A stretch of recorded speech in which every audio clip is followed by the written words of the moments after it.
Saya memilih Jokowi JK karena saya mencari-cari celah untuk tidak memilihnya. Ya kok nggak ada. Iya, mempunyai kemandirian. Dekat dengan kita semua, panutan bagi anak-anak didik saya. Yang sangat memperhatikan kreasi anak bangsa. Petani, buruh, guru, dan juga para nelayan. Pak Jokowi bisa menghargai itu semua dan menjadikan itu sebuah keindahan. Pasti rakyat menjadi makmur.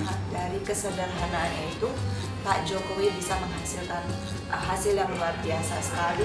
Penting sekali untuk pakai nalar dan nurani dalam memilih pemimpin.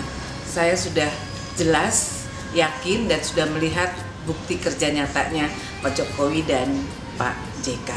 Negara Indonesia membutuhkan semua orang untuk bekerja keras dan Jokowi akan menginspirasi kita untuk itu. Menjadi sebuah Indonesia yang baru, Indonesia yang jauh dari korupsi, Indonesia yang jauh dari intimidasi, Indonesia yang jauh dari hal-hal yang sangat tidak kita inginkan terjadi di masyarakat.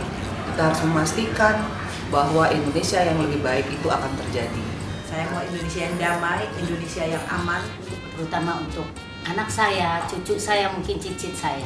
Karena saya yakin, insya Allah Jokowi bisa membawa kita, anak-anak kita, generasi muda kita untuk meneruskan nilai-nilai luhur bangsa ini.